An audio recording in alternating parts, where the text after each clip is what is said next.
C'est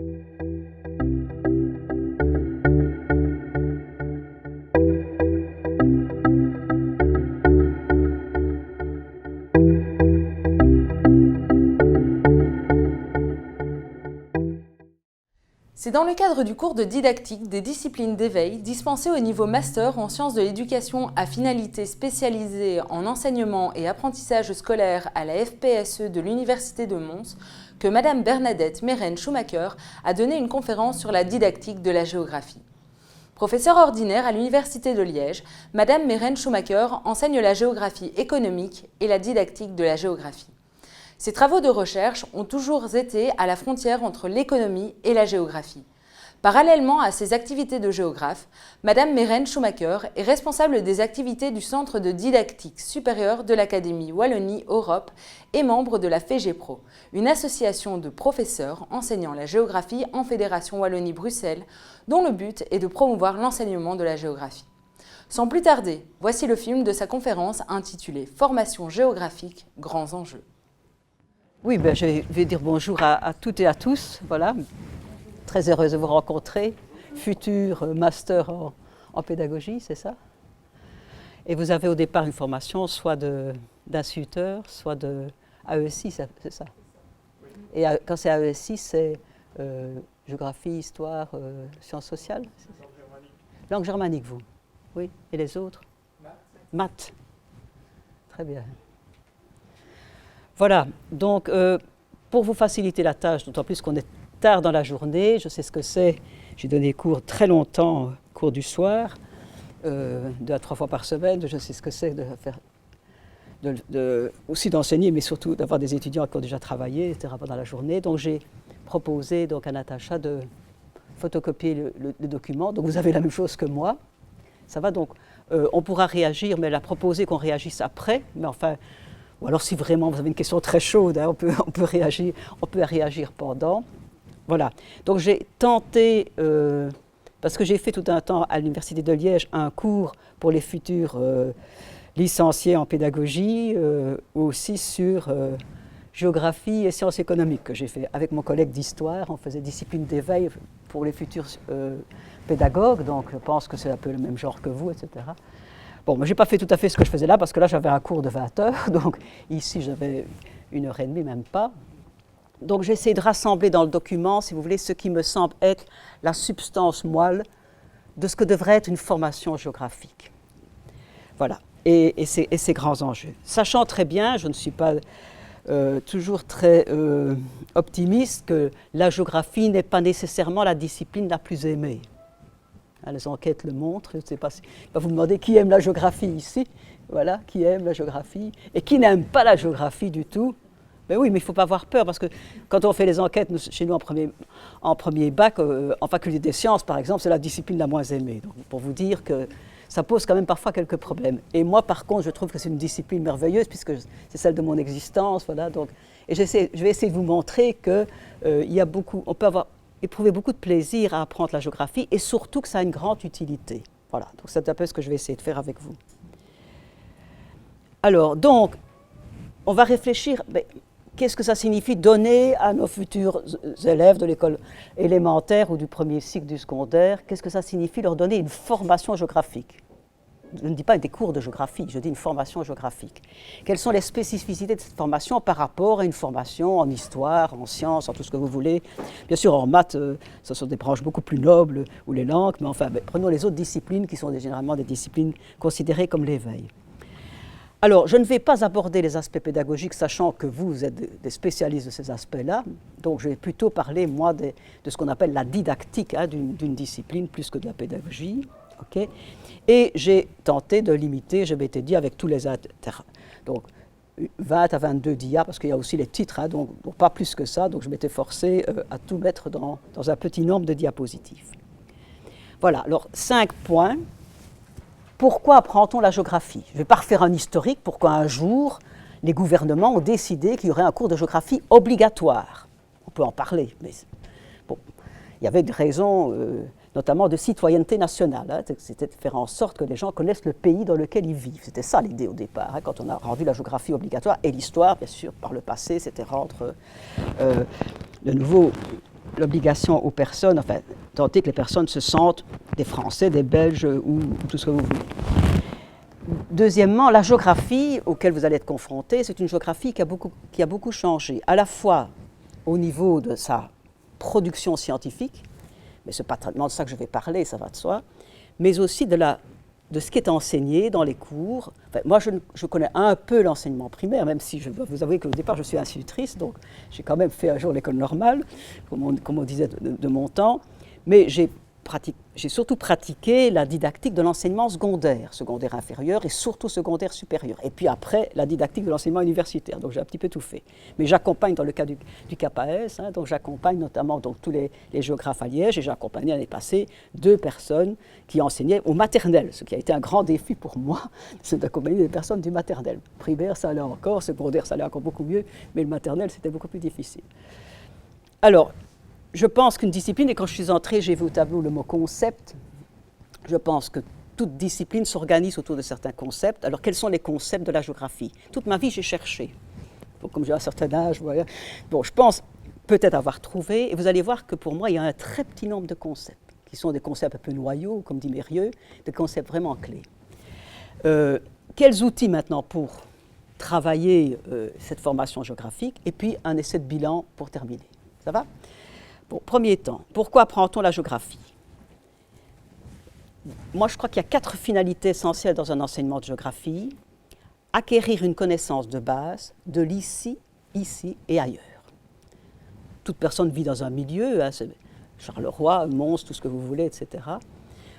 La Wallonie, la Belgique, l'Europe, etc. Mais aussi l'ailleurs. Je crois que il me semble que tout citoyen, surtout aujourd'hui à l'heure de la mondialisation, des informations qui vous viennent tout azimut, il est absolument important d'avoir des connaissances d'ailleurs. 2. Savoir situer les lieux et les faits. Bon, il y a un conflit, parce que pour le moment, il y en a quand même quelques-uns. Bon, il y a un problème, il y a une catastrophe de toutes sortes. Moi, je crois quand même qu'on doit être capable de situer les faits et les lieux. Alors, lorsqu'on va s'intéresser à un territoire, puisque la géographie s'intéresse principalement à des groupes, pas à des individus, et à des groupes sur des territoires, connaître les règles de fonctionnement de ces territoires, comment ils fonctionnent. Moi, j'aime beaucoup le mot « fonctionner » en géographie, parce que fonctionner, ça veut dire aussi que vous y mettez une notion de temps. Parce que le fonctionnement fait qu'une décision est prise, qui va avoir un impact, puis cet impact va générer des changements sur le territoire. Pensez par exemple, on va créer un ring autour d'une ville, donc voilà, donc ça c'est une décision qui est prise. Le ring est réalisé, il faut peut-être des dizaines d'années, mais enfin il est réalisé, et puis ce ring va modifier complètement, je pense à Charleroi par exemple, moi j'ai vu créer le ring de Charleroi, je ne sais pas d'où vous êtes, d'où êtes-vous de la Louvière et la Louvière Courcelles. Nivelles, donc le Brabant wallon, le Hainaut, c'est ça. Si je prends mes exemples de ce côté-là, ça va. Ok. Bon, puisque je suis à Charleroi, je vais penser à Charleroi. Bon, j'ai vu le ring. Un jour, quelqu'un a décidé qu'on allait construire un ring autour de Charleroi. Ben, ça a eu toute une série d'impacts. Et c'est vrai que dans la géographie, il y a aussi la dynamique. Et on sait très bien qu'aujourd'hui, les choses parfois évoluent beaucoup plus rapidement que dans le passé. Et puis alors, mais ça c'est un peu ma philosophie aussi de l'enseignement, c'est de préparer à l'action et à la prise de décision. Je pense qu'on a, c'est ce qu'on appelle aujourd'hui peut-être la citoyenneté, mais c'est aussi ça, bien entendu. Et je vais dire dans le cadre d'actions ordinaires. Ce n'est pas nécessairement pour les envoyer en mission au Burkina Faso, ou je ne sais pas, ou Guatemala, etc. Mais toute personne va devoir prendre un certain nombre de décisions, circuler, comprendre les informations, faire des choix pour lui, en termes de résidence par exemple, en termes de déplacement, en termes de vacances, en étant soucieux de son environnement, parce qu'il y a une dimension éducation environnementale extrêmement forte en géographie, participer à des débats de société. Et je pense particulièrement à ce que je viens de faire pendant plus d'un an avec les professeurs du secondaire dans le cadre des formations IFC, c'est préparer mes élèves à l'aménagement du territoire, à participer à un débat à l'aménagement du territoire. Donc dans mon quartier, on va construire un truc, un lotissement, une route, tout ce qu'on veut. Bon, plutôt que de réagir au quart de tour en disant je suis pour, je suis contre, je suis d'accord qu'on soit pour ou contre, comment on analyse la situation et comment, si vous voulez, on fait de ces élèves finalement des des citoyens qui prennent la parole et qui essayent avec d'autres de construire une société, puisqu'on sait très bien que dans cette société, il faudra bien faire un certain nombre de compromis. Voilà. Alors, les apprentissages, ce n'est pas pour apprendre, donc dans mon idée, on ne donne pas une formation géographique pour en faire des futurs géographes, hein, même si on voudrait en avoir un petit peu plus, parce qu'on manque d'étudiants en géographie, alors qu'il y a beaucoup de débouchés, il n'y a pratiquement pas de chômage en géographie, on manque vraiment de débouchés, on pleure après des géographes, dans l'enseignement, mais surtout en dehors de l'enseignement, et on n'a pas assez d'étudiants. Bon, donc, mais ce n'est pas mon job ici, c'est de recruter pour l'université. Mais c'est pour contribuer à la formation des jeunes et des adultes de demain en travaillant plus spécifiquement quelques compétences. Des compétences qui sont plus étroites et qui sont spécifiques à la géographie, lire un paysage, lire une carte, ça c'est quand même l'apprentissage par excellence de la géographie. Or, combien de gens ne savent pas lire une carte? Vous me direz, aujourd'hui on a un GPS, c'est vrai que ça m'a été bien utile pour venir de Goutreau ici au boulevard Joseph II, bon ok, mais je pense quand même que lire une carte, c'est pas seulement une carte routière, c'est aussi une carte que vous trouvez dans votre magazine, etc. Réaliser un croquis ça permet aussi de schématiser les choses, etc. Donc ça, ce sont des trucs qu'on apprend au cours de géo. Mais aussi, au cours de géo, on apprend des choses qu'on apprend dans d'autres cours. Je pense, par exemple, à collecter, à critiquer l'information. On est submergé par l'information aujourd'hui. Qu'est-ce qu'on prend, et en particulier sur Internet, qu'est-ce qu'on prend? Comment critique-t-on? Est-ce qu'on accepte l'information? Pensez, par exemple, pour le moment, je tiens à la revue de presse de la Fédération des professeurs de géographie, la COP 21 qui va commencer lundi prochain. Alors là, on est noyé par l'information sur la COP 21. La COP 21, vous savez ce que c'est. Bon, bien sûr, c'est cet accord qu'on va essayer d'obtenir pour limiter tout au moins le réchauffement climatique. On est subjugué par les informations. Je me demande comment les profs font pour pouvoir dire quelque chose, parce qu'il y a tellement de personnes qui parlent, tellement de choses qui se disent. Alors qu'est-ce que je prends là-dedans? Et là, vous trouvez aussi le tout et son contraire, hein, dans ce domaine-là, de réchauffement climatique, par exemple. Bon, identifier un problème, mettre en relation des phénomènes ou des composantes. On va voir qu'un concept vraiment très important en géographie. La géographie, c'est une science des interrelations et des relations. Il n'y a pas de géographie s'il n'y a pas ça. On va en reparler. Imaginer une solution, notamment le problème d'aménagement du territoire. Mesurer un impact. Je parlais tantôt d'un impact, par exemple, d'une route. Alors, et si ça intéresse certains, ils peuvent l'avoir, j'en ai pas des centaines, mais enfin, je peux vous en donner un exemplaire. Il y a bien longtemps, en 1986, fait un petit dépliant publicitaire pour vanter les mérites de la géographie. Bon, il est fait en réalité de deux faces, une face avec des textes, voilà, et une face avec des schémas. Et j'ai repris ici une partie des schémas. Parce que j'avais fait ça avec un publiciste qui m'avait expliqué comment on vend une boîte à savon, mais on vend aussi un dépliant un petit peu comme ça, donc de marketing. Et on était parti, vous voyez, des problèmes que je signalais, circuler, voyager. Tout le monde est amené à circuler et à voyager, même à l'échelle du piéton, hein, donc ce n'est pas nécessairement prendre l'avion, etc. Donc que faut-il pour pouvoir circuler, voyager intelligemment? Voilà. Comprendre les informations des médias, je vous en parlais tantôt. Être un citoyen, j'en ai aussi un petit peu parlé, donc à l'époque on parlait de participer à un débat sur l'aménagement du territoire ou tout autre débat, etc.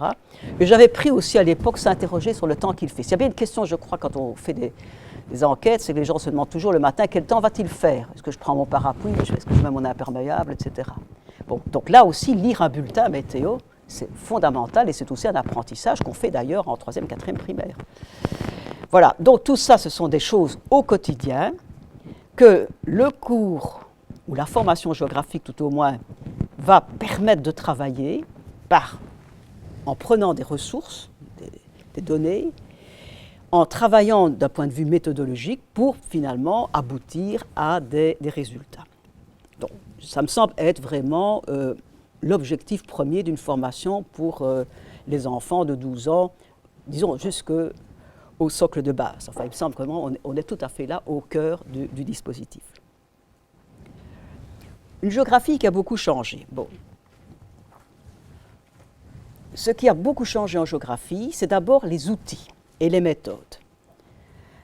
c'est un petit peu répercuté aussi sur l'enseignement. Recours généralisé à l'informatique. Moi, j'ai vu apparaître les premiers ordinateurs au début des années 70, mais c'était encore des très gros ordinateurs. Il fallait programmer en Fortran. C'est comme ça que j'ai fait ma thèse de doctorat. Puis j'ai vu apparaître les premiers ordinateurs de ce genre et des ordinateurs de plus en plus sophistiqués. Et aujourd'hui, par exemple, on ne fait plus du tout une carte comme on la faisait avant. Tout ça se fait donc par des procédures informatiques. On utilise beaucoup des outils statistiques et quantitatifs, parce qu'on fait beaucoup de mesures, des corrélations. Donc là, on est beaucoup plus proche des maths par exemple. Et nous, à Liège, on travaille pas mal avec les mathématiciens, notamment avec les statisticiens, parce qu'on a des gros cours de statistiques. Je vois que le mathématicien relève la tête, hein, voilà. OK. Et au niveau de l'enseignement secondaire, ce qui a le plus changé, c'est la montée en puissance des TIS, qui sont omniprésentes ou qui devraient l'être dans les cours de géographie qui s'y prêtent bien. Pensez un petit peu à Google Earth, mais c'est merveilleux pour faire de la géographie. Vous pouvez voyager pratiquement dans le monde entier, zoomer dans une ville américaine, etc., ou dans le désert du Sahara, où vous voulez, etc. Vous pouvez y faire des mesures, vous pouvez mesurer des distances, vous pouvez faire... Voilà. Google Earth, c'est merveilleux pour faire de la géographie, hein, par rapport à ce qu'on faisait de bon temps, où on montrait des images. Hein. Enfin, donc là, c'est une image qui peut bouger, etc. Et vraiment, on peut faire des choses merveilleuses avec les TIS. Alors, mutation également des contenus des cours. De manière générale, les questions environnementales sont montées en puissance, avec leurs conséquences. Je pense bien sûr au réchauffement climatique, je pense au problème des inondations par exemple, du volcanisme, des catastrophes naturelles. Il n'y a jamais eu autant de catastrophes qu'aujourd'hui, c'est malheureux. Parfois la géographie, c'est la géographie des catastrophes, c'est vrai. Mais je pense que vraiment la montée en puissance les grandes mutations des activités et des sociétés, la mondialisation, c'est un thème récurrent dans les cours de géographie. La sécurité alimentaire, pendant très longtemps on a fait l'agriculture, aujourd'hui on fait plutôt nourrir le monde. J'ai donné une formation à l'IFC que j'adore d'ailleurs sur nourrir le monde. C'est merveilleux ce qu'on peut faire avec des élèves du secondaire, depuis la première jusqu'à la sixième, sur nourrir le monde. La transition énergétique, hein, ce passage d'un modèle basé sur les énergies fossiles aux énergies renouvelables, mais aussi à un monde avec plus d'efficacité et surtout plus de sobriété. Les conflits relatifs aux ressources, les ressources en eau, les ressources minières, le pétrole, les inégalités territoriales qui vont croissant. Regardez la carte de Bruxelles, regardez les cartes de Wallonie, etc. Les disparités sociales, la mobilité. Enfin, tous les matins à 6h30, vous écoutez déjà tous les embouteillages. Vous dites, oh, il n'y a que 350 km aujourd'hui de bouchons pour Bruxelles, c'est vraiment extra. Okay. Bon, les mutations des espaces urbains et ruraux. Vous voyez des villes, la Louvière est en train de changer dans son centre. Hein. Je suis allé à Mons la semaine passée, j'ai été sidéré, je savais beaucoup de choses, mais j'étais quand même sidéré par tous les investissements sur le centre de Mons. Charleroi, on va, je l'ai ici 2-3 fois, à la gare, quand on descend de la gare et qu'on voit le quartier autour de la gare de Charleroi. Vous allez à Namur, vous allez à Liège, nos villes même, il ne faut pas aller à Singapour ou à Kinshasa, hein, donc on voit déjà pas mal de choses. Donc ce sont des thèmes qui intéressent beaucoup les recherches en géographie. Et il est certain que la géographie a été pendant longtemps une science naturelle, très proche finalement un peu de la démarche de la géologie ou de la biologie, tout en niant pas du tout toutes ces bases physiques fondamentales, je vais dire, mais la géographie est beaucoup plus aujourd'hui une science sociale. Une science sociale parce que son objectif, c'est de comprendre le façonnement et l'évolution des territoires. Comment ces territoires se sont faits, les hommes, ils font et défont les territoires, comme je dis souvent, et comment ces territoires, ils évoluent, non seulement à travers une coulée de boue ou une éruption volcanique, c'est certain, ou un réchauffement, ou la fonte des glaciers, vous prenez les Alpes par exemple, mais aussi à travers toutes les mesures prises par les hommes. Donc aujourd'hui, on met beaucoup plus d'accent sur cela qu'on ne le mettait précédemment. Parce que tous les territoires, même les Alpes, ce n'est plus un territoire naturel. Il n'y a pratiquement plus de territoire vraiment naturel au sens premier du terme. L'homme est intervenu un peu partout, bien ou mal, selon les cas. Alors, mutation des finalités de l'enseignement, ça c'est beaucoup plus général. Et je les résume en une phrase que j'aime assez bien. Pendant très longtemps, l'enseignement, ça a été apprendre des savoirs. Et maintenant, je crois qu'il faut savoir apprendre ce dont on aura besoin. Ça ne veut pas dire qu'il ne faut pas des savoirs, c'est certain. Mais il faut être capable de continuer à apprendre. Je crois que c'est ça la fondamentale. Vous ne sauriez pas apprendre tous les savoirs disponibles dans aucune discipline. Donc il va falloir sélectionner ce qui est fondamental pour pouvoir après évoluer. Quand je vois ce que j'ai appris à l'université et ce que j'ai enseigné, que j'enseigne encore aujourd'hui, ce que j'enseigne, je crois que je n'ai rien appris de ce que j'enseigne, si vous voulez. Donc sur 40 ans, vous n'avez rien appris, vous ne pouvez plus réutiliser, mais si je peux réutiliser des choses qui étaient finalement le savoir apprendre que mes professeurs m'avaient un peu inculqué. Donc ça, je pense que c'est vraiment ça qu'il faut se dire, et c'est fini peut-être les savoirs pour les savoirs. Bon, j'avais fait un tableau sur l'évolution de l'enseignement francophone, parce que je fais beaucoup de conférences dans les pays étrangers, etc., principalement en France, en Suisse et au Portugal, c'est surtout les 3 pays où je vais beaucoup. Bon, mais pour vous montrer un petit peu comment a évolué notre enseignement, avant 1970, l'enseignement qui était traditionnel, ça concerne surtout le secondaire, bien entendu, où véritablement les cours étaient quand même souvent ex cathedra, même si moi, j'ai quand même appris dans ces années-là, et ce n'était pas si ex cathedra que ça, parce que parfois on disait que c'était fort ex cathedra. Non, les profs, nous, on travaillait sur des documents, on devait réagir. Donc il ne faut pas croire que les profs dans les années 50, 60, ils récitaient leurs trucs. Certains profs récitaient leurs trucs, bien entendu, mais d'autres étaient quand même déjà très dynamiques. Puis alors, il y a eu une période un peu de flottement lorsque le traditionnel a été renouvelé, en particulier en communauté française, dans l'enseignement de l'État, plus que dans l'enseignement catholique, où on a déjà un peu initié l'enseignement rénové. Et puis il y a eu l'enseignement rénové, et puis bien sûr, le grand changement en 2001, l'enseignement par compétences. Et alors, donc, j'ai listé pour ça les finalités. Bon, l'organisation, le contenu, on passait des savoirs savants, ce qu'on appelait les savoirs savants, c'était un petit peu le cours d'université en restreint pour l'enseignement secondaire, par exemple. Et puis alors, il y a eu le gros changement en 1970, on a dit non, il n'est plus question de faire ça. On a mis l'accent sur l'étude du milieu, qu'on faisait très peu avant, et sur l'actualité, donc il fallait comprendre l'actualité. Puis alors l'enseignement rénové, ce qu'on peut peut-être lui reprocher, tout au moins dans ma discipline, c'est d'avoir trop mis l'accent sur les savoir-faire sans évoquer des savoirs. On ne peut pas activer des savoir-faire si on n'a pas de savoir. Donc moi je crois quand même qu'il y a des savoirs qui sont fondamentaux.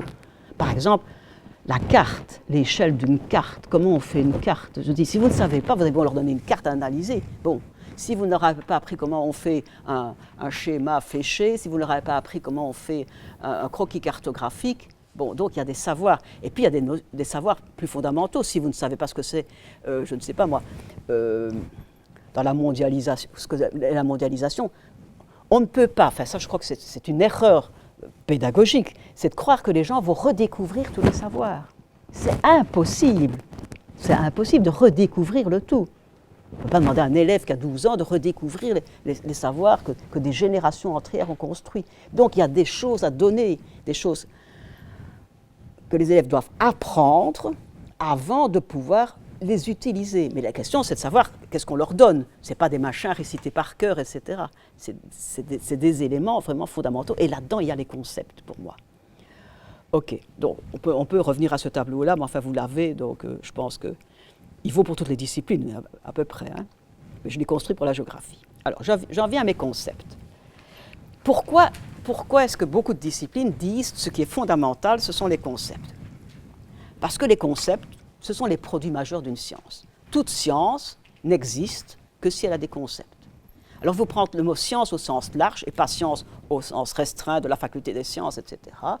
La science économique, d'ailleurs, ils disent science économique, c'est une science. Les sciences sociales sont des sciences, elles ont des concepts. Bon, d'accord, donc ce n'est pas uniquement la physique et la chimie. OK. Et ça permet aussi à une science d'évoluer. Ça guide les travaux. On ne va pas un petit peu dans tous les sens. Alors, d'un point de vue maintenant pédagogique, c'est vraiment très intéressant. C'est parce que je pense que les concepts, ça permet de rassembler des savoirs acquis par des élèves. Parfois des savoirs de toutes sortes, mais vous pouvez les regrouper donc en concepts ou en concept noyau, enfin il y a toute une série de termes qui existent, etc. Alors, plus intéressant encore, c'est être des instruments d'investigation. C'est-à-dire que grâce au concept, l'élève a des petits outils, par exemple pour aller voir comment fonctionne un territoire. Il a sa boîte à outils. Les concepts, c'est presque sa boîte à outils. Et j'ai encore réfléchi, grâce à tous mes contacts avec les conseillers pédagogiques, etc., travaillé encore depuis 2 ans là-dessus. Alors je vais vous remontrer ma dernière production, j'espère qu'elle s'approche de la perfection, parce que sinon je mourrais sans y arriver, je pense. Le rêve de Anne Barthélemy, qui est la conseillère pédagogique avec laquelle je travaille le plus, elle voulait une grille de concepts qu'on pouvait utiliser depuis la première du secondaire jusqu'à la 6e. Voilà, la commande, c'était ça. Bon, et de ne pas devoir toujours changer au bout de 2 ans, bon. Et pour lequel, et moi je rêvais parallèlement, si vous voulez, que cette grille de concepts, on puisse la prendre progressivement, qu'on puisse la réactiver continuellement. Parce que je pense que dans beaucoup de disciplines, et c'est vrai pour la géographie, il n'y a pas toujours vraiment progression des savoirs. On répète parfois plusieurs fois la même chose. C'est vrai que c'est une méthode d'enseignement de répéter, etc. Mais je ne trouve pas qu'il n'y a pas toujours progression dans les savoirs et les savoir-faire de nos élèves. Bon, je vais vous montrer ce que ça donne tout de suite. Prenons d'abord les concepts que je vais dire que j'appelle fondamentaux. Alors, le concept de base, pendant longtemps j'ai dit localisation. Maintenant je ne dis plus ça. Je dis la géographie, c'est la science des relations-interactions. Vous ne faites de la géographie que lorsque vous faites des liens entre les choses.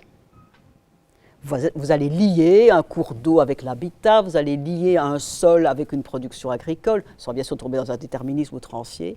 Donc on étudie les liens et les actions réciproques. Tantôt j'ai déjà parlé des actions des hommes sur les milieux. Voilà, ok. Et on peut également voir les actions d'un espace sur un autre espace. Donc, je pense vraiment qu'il n'y a géographie que si on étudie des relations. Un impact, c'est une relation, bien entendu. Hein. Alors, les relations, elles sont de 2 types. Je crois que c'est assez facile à comprendre. Il y a d'abord des sortes de milieux qui préexistaient et des sociétés qui s'y sont installées. Et ces sociétés, donc, ont des relations qu'on peut appeler verticales. Elles sont sur les territoires. On va dire territoire, mais le mot territoire est un peu connoté, mais enfin. Donc, elles sont là et elles vont donc organiser ce territoire. Elles vont le conquérir. Et ça existe avec les fronts pionniers au Brésil, et ça existe dans la forêt, lorsqu'on pénètre dans la forêt équatoriale, c'est la même chose. Donc, les relations verticales. Là, je crois que tout le monde comprend. Alors, les relations horizontales, maintenant, elles dépendent de l'interdépendance entre les lieux. Je vais prendre un bel exemple. Si vous regardez le prix des terrains autour d'une ville, qu'est-ce que vous voyez? Bon, de plus en plus cher, mais en règle générale, le prix du terrain diminue du centre à la périphérie. Maintenant, il y a des choses qui ne sont plus tout à fait comme avant. Aujourd'hui, par exemple, dans le centre, parfois, pas le supercentre. Le supercentre est toujours beaucoup plus cher. Un commerçant sait bien que s'il s'installe dans le centre, ça coûte plus cher que s'il va s'installer en périphérie. Pourquoi ils sont-ils tous allés en périphérie? C'est parce que les terrains étaient moins chers. Hein, donc c'est aussi simple. Donc, les localisations commerciales, vous pouvez l'expliquer, les localisations industrielles comme ça. Si je prends maintenant, il y a aussi parfois des milieux déprimés dans les villes. Qu'est-ce qui se passe? Le terrain est beaucoup moins cher parce que c'est un espace dégradé, etc. Et puis le terrain augmente en première couronne et puis diminue par après. La densité, c'était comme ça. Il y a des modèles de densité, c'était comme ça. Généralement, la densité diminue depuis le centre jusqu'à la périphérie. Un port, par exemple, sur une façade, va donc avoir des influences sur son arrière-pays. Ça, c'est une relation horizontale.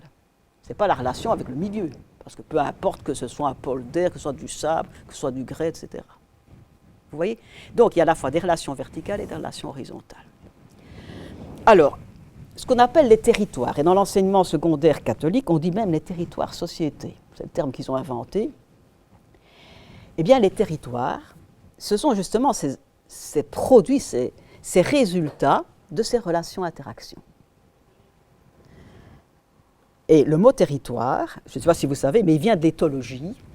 Les premiers à avoir utilisé, ce sont les éthologues, ceux qui utilisent les comportements des animaux, et on parlait du territoire du lion, mais aussi du territoire de votre chat ou votre chien, hein, qui marque son territoire. Hein. Donc, on parlait du territoire des animaux. Et puis le mot territoire est entré progressivement dans différentes, a évolué. Et puis un jour, on a dit, dans les années 60, aménagement du territoire. On n'a pas dit aménagement d'espace, on n'a pas dit aménagement du milieu. Et puis encore plus tard, à partir de 1980, le mot territoire est apparu dans la littérature scientifique. Moi, j'étais responsable de la bibliothèque et je devais annoter les revues. Et j'ai créé le descripteur territoire parce qu'il y avait tellement de livres qui sortaient sur territoire que je ne savais plus où les ranger. Et à partir du moment où on a dit territoire, on a mis en relation, on a mis en évidence les relations des hommes avec leur milieu et aussi le fait inverse. Hein. Donc, c'est véritablement les produits de ces interrelations verticales et horizontales. En tenant compte, en plus, des relations qui seraient psychologiques ou sociologiques, parce que généralement, il y a un attachement à certains territoires, c'est le territoire où j'habite, pour lequel parfois je me bats parce que je ne veux pas que mon quartier, il se passe ça dans mon quartier, etc. Donc il y a des relations qui sont plus psychologiques et sociologiques, qui sont celles des groupes sociaux, avec leurs interférences entre eux. Donc quand on dit territoire, donc on voit bien les interrelations homme-milieu. Hein.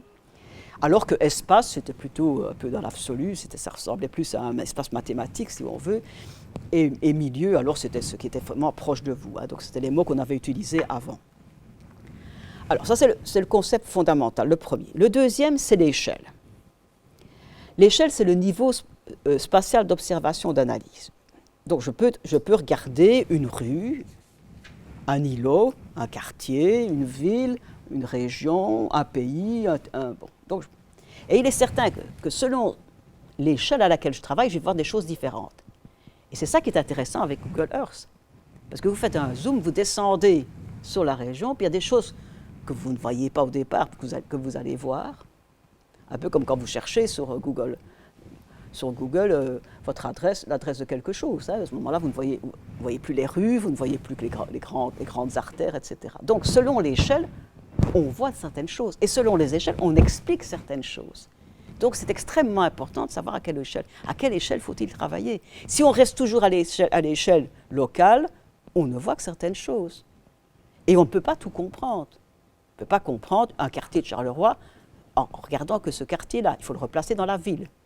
Et puis, une fois, il faudra replacer Charleroi en Wallonie. Vous voyez, donc chaque fois, les replacer. Et alors, le choix dépend de l'objet d'étude, bien entendu. Attention, parce que là, tout le monde confond petite et grande échelle. Vous savez que l'échelle, on peut la mettre sous forme d'un quotient, 1 millième, 1 dix millième, etc. Voilà. Bon, 1 millième ou un 5 millième, c'est une grande échelle. Ça va?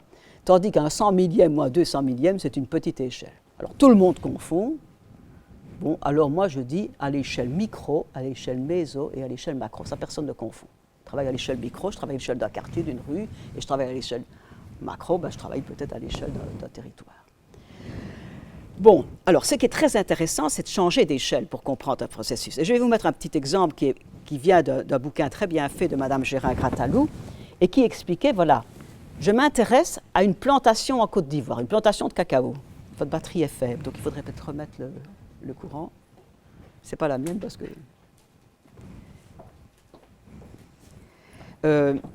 donc, elle s'intéresse, elle essaie de comprendre comment fonctionne une plantation de cacao en Côte d'Ivoire. Eh bien, pour comprendre comment fonctionne cette plantation, son importance, les flux, son organisation, etc. Il y a là, moi je l'avais mis là. Elle va replacer ça dans la région. Ce n'est pas n'importe où que les cacaoyers se trouvent en Côte d'Ivoire, pour ceux qui se sont intéressés un jour aux cultures du cacao. Hein, la Côte d'Ivoire est un des gros producteurs de cacao dans le monde.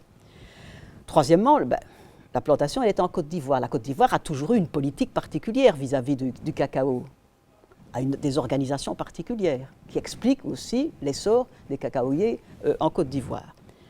Bon, ce n'est pas n'importe où en Afrique. Des données d'avantages climatiques ou d'accessibilité vont également jouer. Et puis, le cacao, en général, vous savez, les Africains, ils ne mangent pas du chocolat. Enfin, sauf quand ils sont peut-être chez nous, etc. En général, ils ne mangent pas.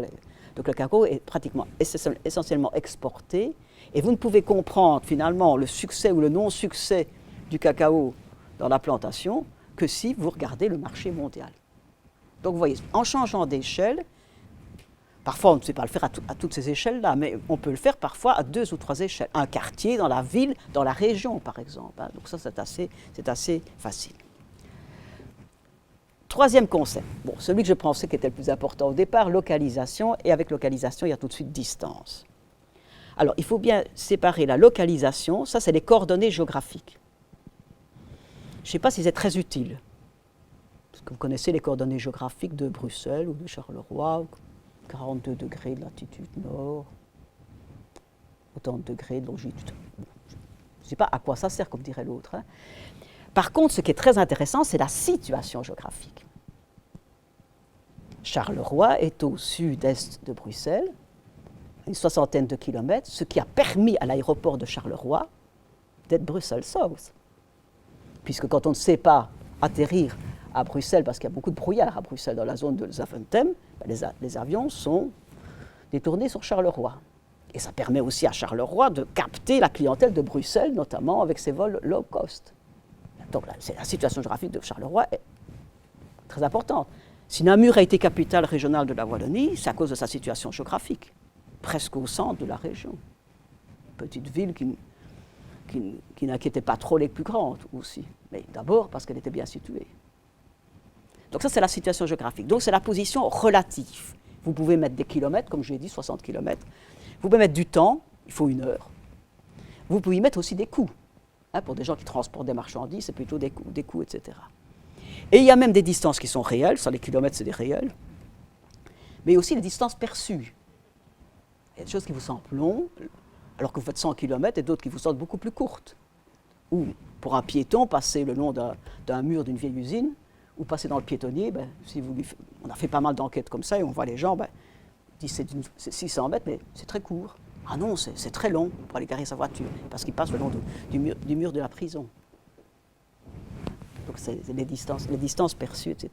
Donc, localisation, distance vous permettent d'avancer des explications comme la proximité ou l'éloignement, ce qui est aussi des choses qui sont proches. Distribution, répartition, la distribution c'est la localisation des objets à la surface du territoire, de l'espace. Bon, la distribution de l'habitat, par exemple, la distribution du commerce.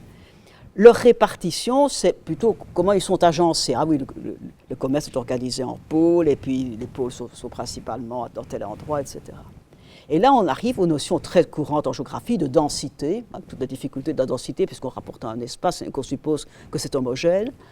La concentration des activités à un endroit donné. Dispersion, au contraire, sur un territoire.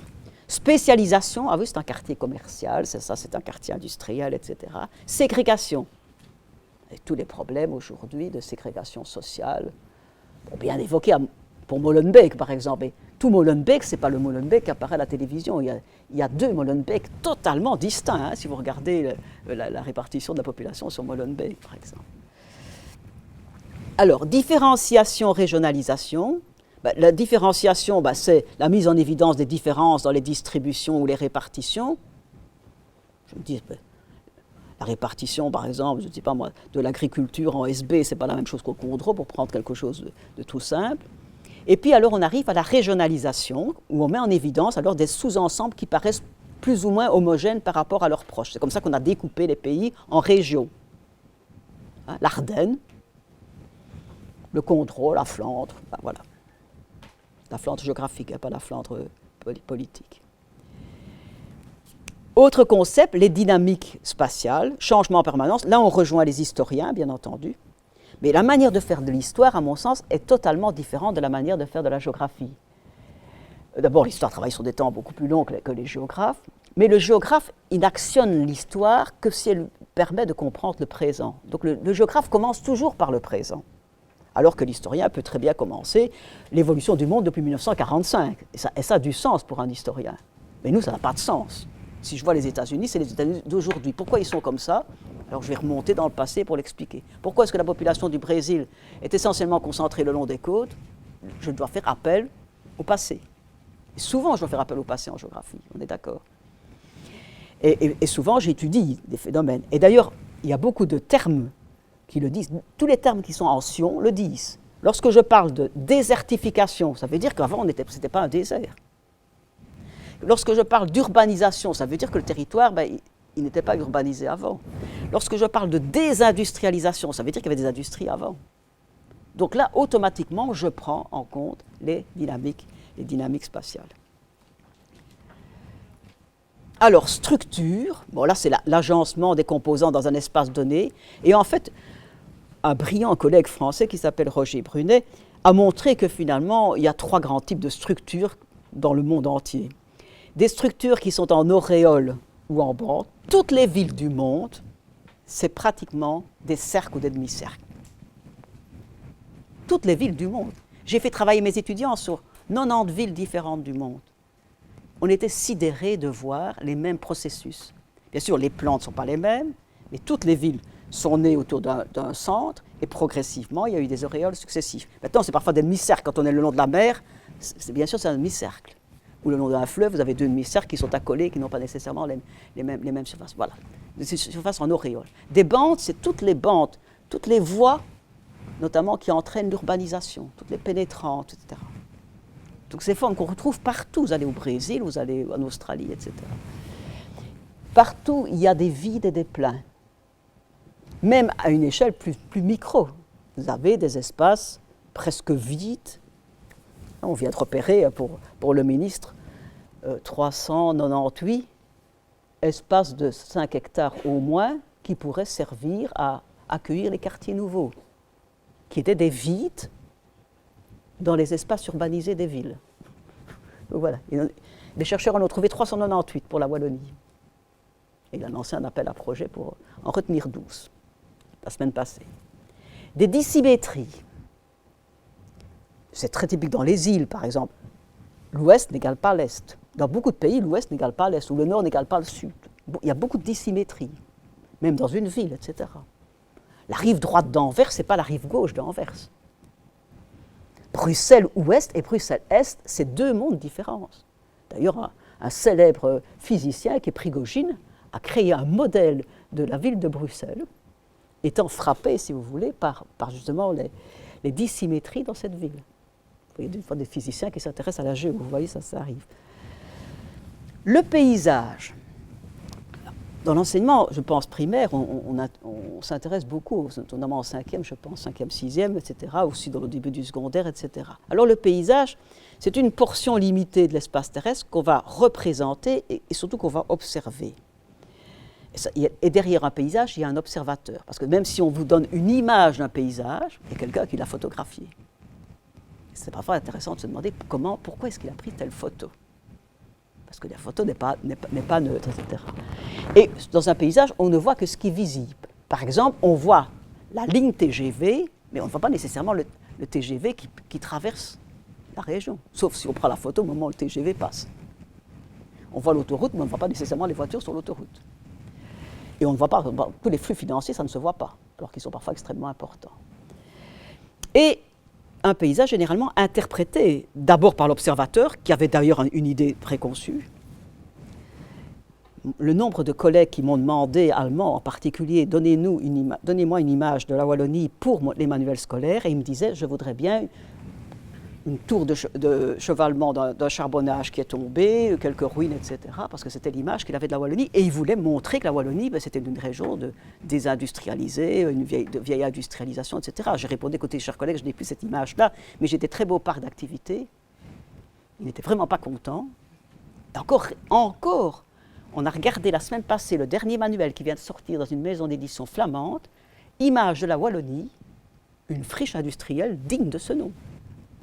Mais pas reconvertie, hein, une vraie friche. Donc là, les valeurs, les représentations, c'est vraiment extrêmement important. Hein. Et sur les pays, j'entendais que vous parliez de représentation tantôt, pour les pays, c'est extrêmement important. Les gens parlent avec des idées, partent avec des idées tout à fait préconçues. Alors pour le géographe, ce qui est intéressant dans le paysage, ça peut être une entrée en matière. Je photographie depuis la tour ici, je photographie la ville de Charleroi, je photographie depuis un point haut, à Terry, je photographie un paysage. Donc ça permet de découvrir les choses. Maintenant on a Google Earth, hein, enfin avant on faisait ça. Et ça permet d'entrer en contact avec un territoire, mais tout en mettant toutes les réserves que je vous ai dit. Il n'y a que le visible, il y a des choses qui sont exagérées, l'avant-plan est exagéré par rapport à l'arrière-plan. On voit mieux les éléments de l'avant-plan par rapport à l'arrière-plan.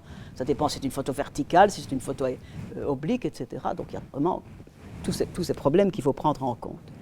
Donc ça signifie que lorsqu'on fait ça à l'école, il faut quand même leur apprendre à lire un paysage. Il faut leur apprendre à lire un paysage. Et il existe des techniques, hein, bon, ça existe, hein, donc c'est pas...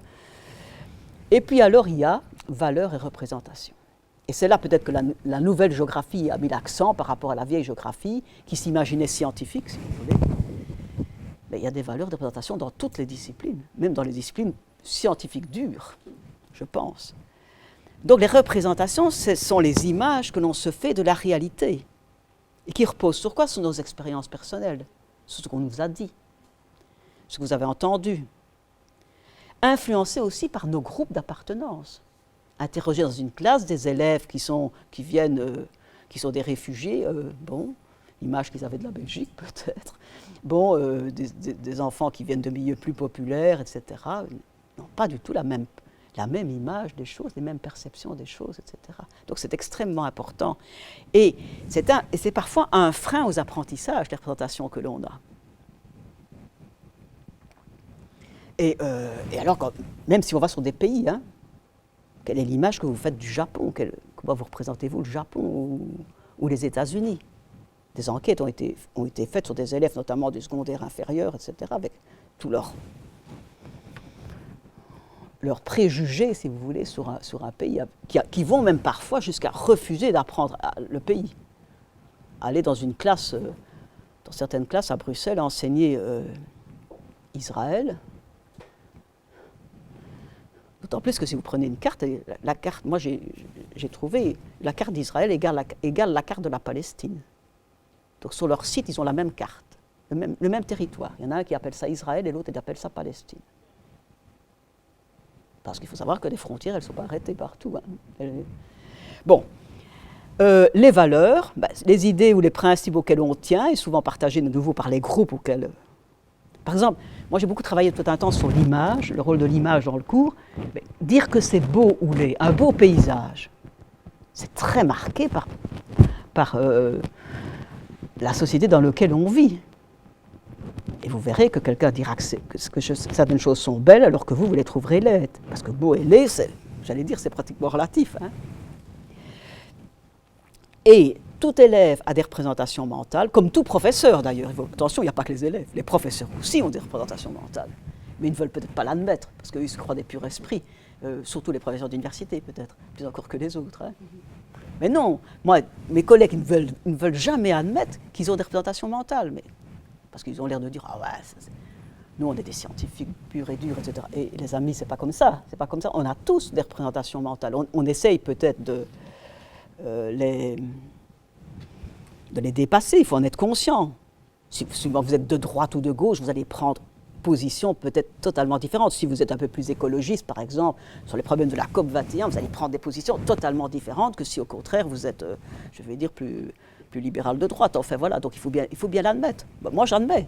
Et je dis, écoutez, voilà, ce sont à certains moments mes opinions. Pas du tout, on n'est pas du tout obligé de les partager. Parce qu'il y a des choses qui relèvent des opinions.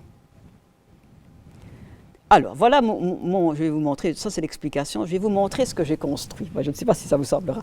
Bon, les profs, dans un premier temps, en recyclage, il leur faut un petit peu de temps, puis après, ça va. Bon.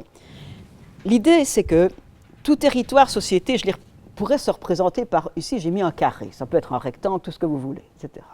Ça va, donc le carré représente un territoire, société, n'importe quelle échelle, un quartier, une ville, un pays, etc. Il a d'abord 4 caractéristiques fondamentales. Il a une localisation. Donc sa position, vous vous rappelez, coordonnées géographiques, et sa situation. 2, il a des voisins qui risquent peut-être de l'influencer. 3, il a un cadre naturel. Le cadre naturel, si on est à une échelle très micro, c'est le site, les conditions physiques, c'est un site de vallée, c'est un site de plateau, de versant, etc. Ou c'est l'environnement au sens plus large. Un relief, un climat. Et puis, c'est le résultat de dynamique dans le temps. Ce que j'ai essayé de représenter, je ne dessine pas spécialement bien, c'est moi qui ai fait le dessin. Donc voilà, j'ai parlé de différentes tranches en disant, ben voilà, ce que l'on voit aujourd'hui, c'est l'aboutissement de plusieurs passés. Place forte de Charleroi au départ, puis une ville qui va totalement être bouleversée par l'industrialisation, et l'industrialisation qui intervient un peu partout dans sa conurbation, puisque Charleroi au départ n'est pas une ville, mais une conurbation, c'est ce qui pose d'ailleurs tous les problèmes de l'aménagement de Charleroi, contrairement à Liège, qui est une ville au départ, qui préexiste à l'industrie. C'est deux modèles de développement urbain totalement différents. Et tout ça, c'est... Pourquoi est-ce que Liège n'est pas Charleroi? Parce que le passé est différent. Mais dans les deux cas, on a trouvé du charbon, dans les deux cas, on a fait de la sidérurgie, etc. Tout ce que vous voulez. Bon, voilà. 4 choses qui me semblent assez faciles. Alors, sur ce territoire intervient une société, ou des sociétés. Donc, pour moi, la géographie s'intéresse généralement aux groupes. Même s'il y a une géographie qu'on appelle postmoderne qui s'intéresse aux individus, mais dans lequel je ne suis pas toujours d'accord. Enfin. Bon, alors, cette société, quand elle arrive dans un espace, quand elle s'installe dans un espace, elle va avoir 5 grandes actions. La première action, c'est qu'elle va habiter ce territoire. Donc elle vient installer par peut-être un logement temporaire d'abord, des huttes, enfin bon, il faut pouvoir reprendre toute l'histoire, etc. Bon, aujourd'hui, elle installe de l'habitat. On peut mettre un habitat permanent, un habitat temporaire, enfin c'est ça. Bon, et même à certains moments, les touristes peuvent aussi habiter un territoire, mais de façon temporaire. Donc il y a tout le fait que je m'installe quelque part. Je me mets où? Et je le fais comment? Le long des routes, le long du cours d'eau. Au départ, le long des cours d'eau, c'est déterminant. Toutes les villes sont le long d'un cours d'eau au départ. Pourquoi? Parce qu'il fallait avoir de l'eau. Bon, deuxième chose, très rapidement, le groupe exploite le territoire. Alors exploiter, vous pouvez le prendre au sens large. D'abord, on va chasser, puis après on va cultiver, c'est l'origine de l'agriculture. Mais on ne fait pas que cultiver, on va aussi exploiter le sol, les carrières, on va exploiter le sous-sol. Et on va exploiter aussi parfois les forces vives du territoire, notamment dans les activités plus de services tertiaires. Donc c'est tout ce qui est activité, si vous voulez exploiter, c'est tout ce qui est activité. Très rapidement aussi, les hommes ont échangé. Certains disent qu'une des premières fonctions des hommes, c'est le commerce. C'était du troc au départ, parce que les territoires n'avaient pas tous la même chose. Et c'est pour ça que beaucoup de villes sont nées à l'intersection de territoires différents. C'était des villes-marchés. On venait apporter certains produits et certains autres, et on échangeait. Puis alors il y a eu la monnaie, tout ce que vous voulez, etc. Alors l'échange se fait notamment par des voies de transport. Au départ, c'est des pistes, puis c'est des routes, etc. Et aujourd'hui, les échanges se font, donc c'est tout ce qui est transport, échange, etc. Se font notamment par des routes, des voies ferrées, des voies d'eau, tout ce que vous voulez, etc. Bon, voilà, échanger. Alors la quatrième fonction, c'est peut-être la plus difficile à comprendre, mais pour Roger Brulet, ce serait même la première, c'est s'approprier. L'appropriation, c'est prendre possession du territoire non seulement pour s'y installer, mais aussi en devenir propriétaire. Même si dans beaucoup de sociétés au départ, la propriété est collective, mais c'est le groupe qui est propriétaire du sol en Afrique, par exemple. Propriétaire. Et assez rapidement aussi, quand on va s'organiser, des collectivités vont prendre aussi position sur les territoires, hein, des communautés religieuses chez nous, ou politiques, etc. Et puis toutes ces actions, elles sont coordonnées ou dirigées par ce qu'on va appeler la gestion. La gestion, donc ça c'est le pouvoir administratif, politique, etc., qui, on pourrait presque le mettre en troisième dimension, si on savait faire une troisième dimension, gérer, parce que gérer va dire, dès que la gestion va intervenir, va dire où on va mettre l'habitat, on peut pas mettre l'habitat n'importe où, etc. Gérer va aussi organiser souvent l'exploitation, va pratiquement toujours prendre en charge les échanges avec les routes, etc. Et va régler, via le cadastre par exemple, les régimes de propriété. Et j'ai ajouté un petit cercle supplémentaire pour planifier, parce que planifier, c'est une des actions de la gestion. On peut gérer financièrement parlant, on peut écrire des codes, et des règles, et des lois, etc. Mais on peut aussi décider, je planifie. Et dans tous nos pays aujourd'hui, on fait de l'aménagement du territoire, qui est de la planification, pour essayer qu'il y ait moins de désordre sur le territoire. Donc voilà les 5 actions que l'on... Alors, toutes ces 5 actions vont conduire à ce que ces territoires, ou tout au moins certaines parties de ce territoire, se spécialisent. C'est la vallée industrielle. Ce sont les centres commerciaux. Il va aboutir aussi, directement ou indirectement, à des ségrégations, parce que le prix du sol étant plus cher à certains endroits, certaines populations vont se retrouver dans toutes les villes du monde. Moi, mes étudiants, ils ont été sidérés, mais moi aussi, parce que, je vous dis, on a travaillé sur les villes d'Amérique latine, les villes d'Afrique, les villes d'Asie, etc. Dans toutes les villes du monde, quartiers industriels, classes populaires, j'allais dire les terrains de foot, si on les a. Dans toutes les villes du monde, c'est ça. Les quartiers populaires sont pratiquement toujours proches des quartiers industriels. Il n'y a personne qui a décrété ça. Dans toutes les villes du monde, c'est comme ça. Les quartiers beaucoup plus bourgeois, souvent dans les espaces les plus aérés, sur les hauteurs, prenez Alger, prenez toutes les villes d'Afrique, prenez n'importe quelle ville. Vous trouvez toujours la même chose. Et je leur faisais cartographier les universités, et dans presque toutes les villes du monde, les universités sont associées aux quartiers bourgeois. Sauf lorsque le gouvernement a décrété que c'est une université populaire. Regardez où est l'ULB, ou l'université de Liège aujourd'hui. Comme ça, il y a des choses. Terrain de golf aussi, quartier bourgeois. Je disais rien, hein, mais je leur disais ce qu'ils devaient aller chercher sur les cartes, etc.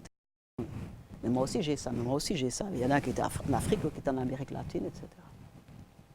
Donc partout on voit des spécialisations, partout on voit des ségrégations, partout on voit des polarisations, donc des pôles qui émergent. Le centre-ville, le quartier d'aéroport, un quartier quelconque, etc.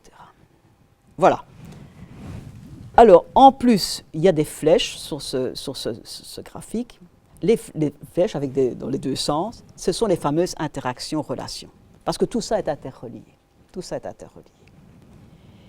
Et puis, alors, j'ai ajouté, mais ça, je ne savais pas très bien où le mettre, donc j'ai mis une petite étoile près de territoire. N'oublions pas, si on veut comprendre, de changer d'échelle. Parce que ça, si je fais, par exemple, le gros plan sur un quartier, ben, il va falloir que je le remette dans la ville. Si je fais sur la ville, que je remette dans la région, etc. D'une région dans un autre. Bon, n'oublions pas de changer d'échelle si c'est nécessaire. Donc, le changement d'échelle est nécessaire. Voilà. Donc, voilà. Moi, je pense qu'avec ça, on peut faire de la géographie pendant 6 ans dans le secondaire, et peut-être même à l'école élémentaire, il faudrait que je m'y repenche un petit peu plus. Il faudrait que je trouve une conseillère pédagogique de l'école primaire. On peut pratiquement tout faire. On l'a appliqué à la Chine, on l'a appliqué au Brésil, on a fait plein d'essais, hein, on l'a appliqué bien sûr à des villes, à des quartiers, etc. On peut l'appliquer pratiquement à tout. Mais ça veut dire que si on est d'accord avec ça, l'élève qui progressivement va disposer de cet outil, et c'est bien ça une compétence. Je lui ai appris à travailler une chose, maintenant à l'examen je lui donne quelque chose qu'il n'a jamais vu. Et je lui demande, à la limite, qu'il me décode ça. Et il ne peut pas décoder s'il n'a pas un outil. Donc c'est pour ça que je dis qu'il faut des savoirs. Parce que ça, il ne peut pas construire. Il ne peut pas construire ça. Je m'excuse. Bon. Je ne vais pas dire qu'il m'a fallu 50 ans pour le faire, mais enfin, c'est presque ça. Non, mais enfin, je veux dire, bon, je n'ai pas dit que c'était la merveille des merveilles. Mais ce que je rêvais, c'était d'avoir tout ça sur un schéma. Je rêvais, parce qu'on avait d'abord fait un tableau qui prend 5 pages, bon, qu'on va publier dans le prochain Géo. Mais le tableau, moi, je serais prof, imbuvable. Moi, je n'ai jamais aimé les grandes. Par contre, j'aime bien, moi, les schémas, parce que moi, tout de suite, dans un schéma, moi, je vois les choses, je peux comprendre. Et pour des élèves, alors, bien sûr, il ne s'agit pas de donner ça intégralement en première du secondaire, on est bien d'accord, mais on peut se dire, tiens, comment est-ce que je travaillerais bien, déjà, la localisation, comment est-ce que je pourrais travailler le cadre naturel, comment est-ce que je peux travailler les dynamiques, etc. Programme première, deuxième dans l'enseignement catholique, c'est merveilleux, hein, c'est habiter, exploiter, échanger, gérer, pratiquement tout y est. Première, deuxième, la communauté française c'est beaucoup plus compliqué. Mais enfin, bon, voilà. Et puis après, on va travailler, on va changer, je vais vous montrer, on va changer d'échelle. Alors, les acteurs maintenant, qui sont les acteurs? Ben, ici j'ai repris le schéma de Roger Brunet. Les acteurs c'est, je suis pas loin, hein, donc il faudrait que j'aille plus vite. Bon, les individus, les familles, les ménages, on dirait peut-être mieux ménages, les personnes qui vivent ensemble, donc c'est chacun d'entre nous, les acteurs. Ce sont les groupes de toutes sortes, groupes de pression, les syndicats, les groupes d'environnement, etc. Ce sont les entreprises, c'est l'État, et ce sont les collectivités territoriales, c'est-à-dire bon, les provinces, les provinces n'ont pas beaucoup de pouvoir, les communes, les régions, etc. Alors, bon, je vais passer parce que je n'aurai pas le temps, mais enfin, je me suis exercé avec les profs On a travaillé déjà l'année passée au niveau des formations IFC. Qu'est-ce qu'on peut travailler au premier... Ici, les premiers degrés, deuxième degré, troisième degré, c'est pour l'enseignement secondaire. Qu'est-ce qu'on peut travailler au premier degré? Qu'est-ce qu'on peut travailler au deuxième degré? Qu'est-ce qu'on peut travailler au troisième degré? Vous allez voir qu'on peut déjà faire beaucoup de choses au premier degré. Alors, travailler comme ça permet de mettre en réseau les profs de l'inférieur et du supérieur, ce qui a toujours été mon rêve. Parce qu'il y a le fameux socle de compétences, et puis après on commence avec les compétences terminales, etc. Et la troisième, c'est l'année très molle dans l'enseignement secondaire, etc. Mais non, en fait, c'est un continuum d'apprentissage. Et ce que j'aurais appris avec mon prof de première, deuxième, le prof de quatrième, cinquième va pouvoir le réutiliser, en l'approfondissant bien sûr, et en allant de plus en plus vers l'abstraction. Bon, donc, même chose, j'ai été rechercher dans les référentiels ce qu'on disait, voilà, les savoirs à acquérir, les savoir-faire à acquérir, les outils privilégiés.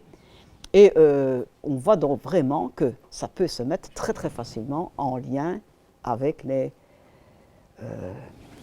modèle que j'ai construit. Bon, je vais passer parce que sinon je ne pourrais pas faire le reste. Enfin, on pourrait revenir avec Madame Duroisin. Hein. Alors maintenant, les outils. Alors les outils, ça je suis vraiment un peu directive, je dis, il faut des outils au service des apprentissages. Ce n'est pas des outils pour des outils. Qu'est-ce que j'apprends si je prends un atlas? Qu'est-ce que j'apprends si je prends Google Earth? Qu'est-ce que j'apprends si je travaille sur une carte? Voilà. Enfin, quel apprentissage est-ce que je vais travailler? Alors, il y a deux risques majeurs avec les outils. C'est l'abondance. Moi, quand j'ai vu des centaines de leçons en stage, puisque j'ai accompagné pendant pratiquement 30 ans ou 35 ans les étudiants à l'agrégation.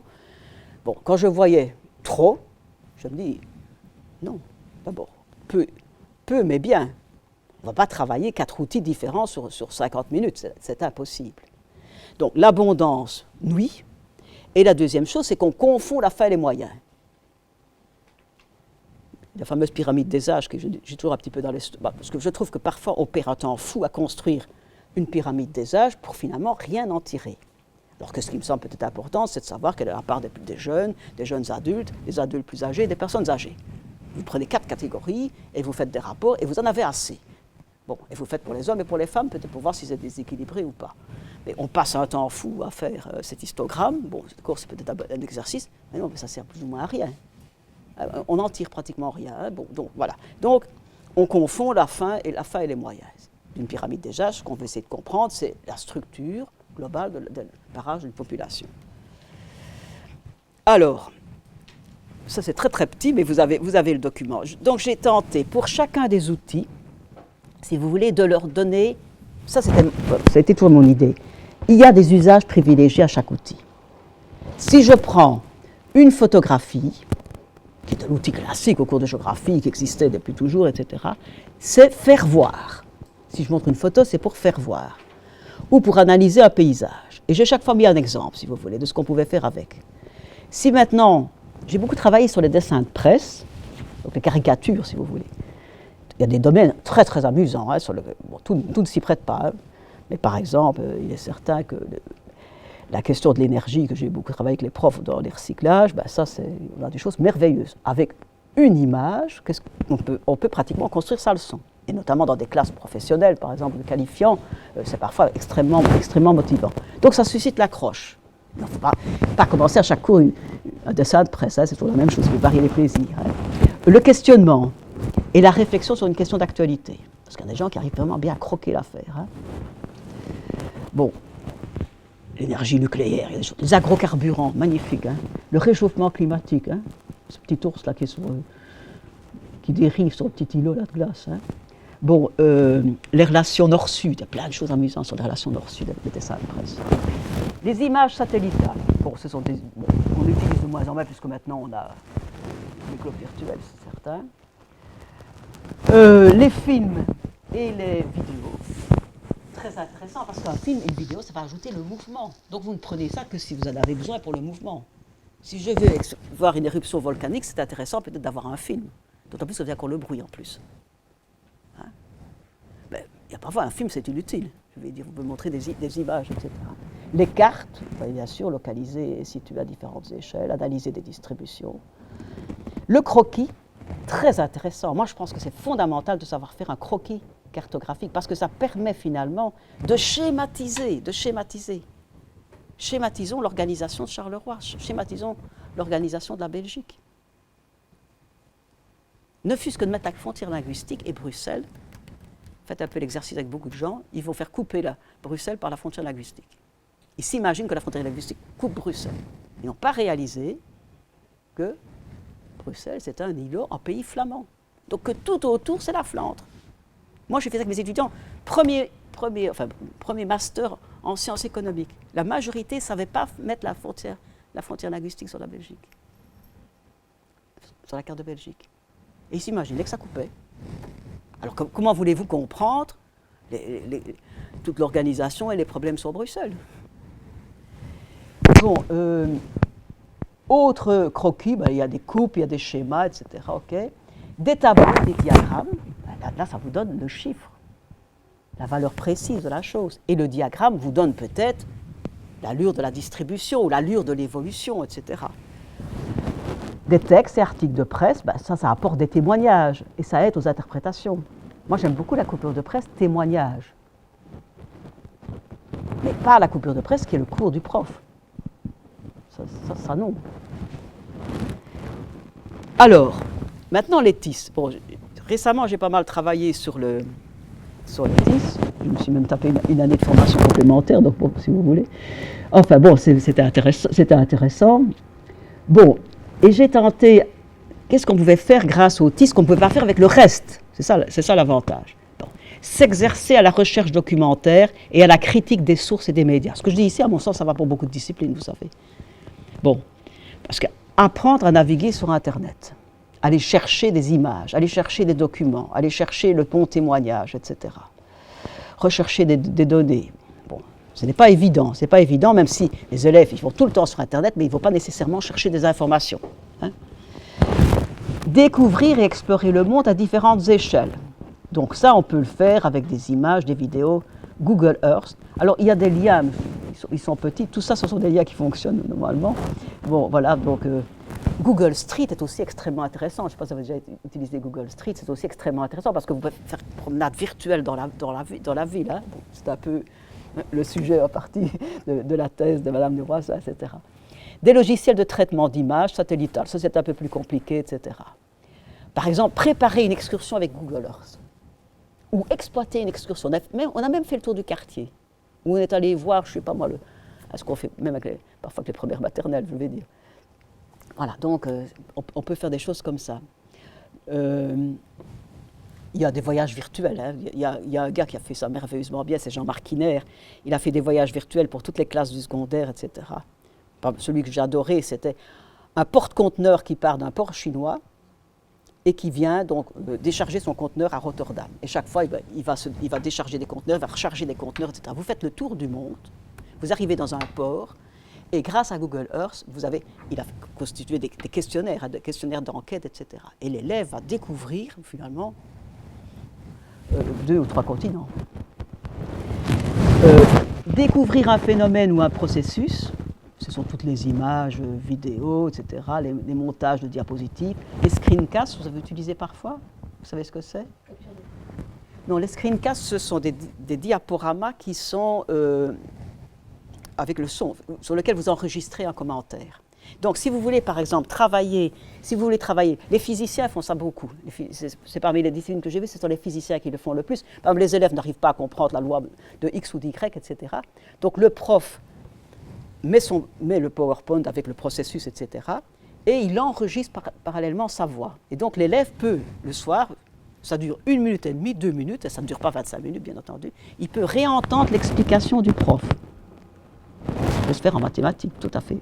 Moi, je les ai surtout vu faire en physique. Mais chez nous, en géographie, vous voulez expliquer, je ne sais pas moi, les climats des moussons, vous voulez expliquer quelque chose, un phénomène de volcanisme, etc. Ben, vous faites un petit screencast. J'en ai fait. C'est pas, il faut bien sûr dire la bonne phrase au bon moment, c'est pas toujours évident. Approfondir ou revoir une matière, bien sûr, le tableau de bord interactif, vous utilisez? Je pense que maintenant, on va utiliser ça de plus en plus. Ça à la fois, il ne faut pas croire que pour ça, on va intéresser les élèves. L'intérêt, toujours les deux propres. Le son, c'est intéressant. Après ça, tout dépend de la qualité pédagogique de votre façon. Hein. Mais il y a moyen de faire des choses. Là aussi, les mathématiciens utilisent beaucoup le tableau interactif. C'est parmi les enquêtes qu'on a faites. Je travaille avec les autres, ce n'était pas une formation pour géographe, c'était une formation pour tout le monde. Et on a vu plus utiliser le tableau de bord interactif, le tableau blanc, enfin bon, par les mathématiciens et les physiciens. Et par contre, beaucoup moins par les géographes. C'est assez étonnant, mais c'est comme ça. Pour les logiciels éducatifs, enfin, les serious games, moi j'aime beaucoup les jeux. Bon, les jeux dits sérieux, etc. Il y a beaucoup de jeux d'aventure, il y a beaucoup de jeux de rapport. Donc je vous ai mis aussi toute une série d'exemples. Hein. Simuler la construction, la gestion d'une ville durable, par exemple. Vous devez construire une ville durable. Évaluer le risque d'une catastrophe. Apprendre à connaître le quotidien d'un réfugié. C'est quelque chose qui vient de l'Agence internationale des réfugiés. Découvrir les enjeux de l'énergie. Donc vous avez là des choses vraiment très très bien faites. Traiter des statistiques et des graphiques. Bien sûr, vous pouvez avoir des logiciels de bureau, bien sûr Excel ou OpenOffice, etc. Mais alors vous pouvez faire des choses beaucoup plus simples, construire des différents graphiques, construire des diagrammes ombrothermiques hein, pour le climat, une pyramide des âges, mettre en évidence une transition démographique. Tout ça existe, les logiciels existent en open access, vous pouvez les utiliser, enfin bon. Alors, lire, analyser, construire des cartes ou des croquis. Bon, parfois c'est un petit peu plus difficile cela, parce que les Français font ça merveilleusement bien, mais il y a un financement national du Géo en France. S'exercer à l'analyse paysagère, les hyperpaysages, vous avez déjà entendu parler des hyperpaysages? Donc c'est ma collègue Christine Partout qui a inventé cela. Donc la bonne ressource c'est l'ULG dans ce cas-là. Évaluer les connaissances et les compétences. Bon là, parfois, ce sont souvent des quiz, ce sont des textes à trous, ce sont des banques de données de questions que vous pouvez créer sur Internet, etc. Alors, entrer en contact et échanger avec les élèves d'une autre école. Donc là, c'est des emails, c'est des forums, c'est des chats, téléphoner via Skype, enfin bon, des vidéoconférences si on peut, etc. Donc il y a toutes ces possibilités-là, faire des projets en commun avec une classe quelque part dans un autre pays. Collaborer à un projet avec d'autres, hein, c'est tous les wikis, les blogs, etc., tous ces machins-là. Construire à plusieurs élèves un texte, une affiche, un dossier, réaliser un projet en groupe. Donc ce que je dis ici, on peut le faire en géographie, mais on peut le faire dans beaucoup de disciplines, hein, c'est tout à fait général. Hein. Mettre en forme des textes et des documents, bien sûr, tous les logiciels de bureau, préparer le support d'un exposé, mettre en note ces notes.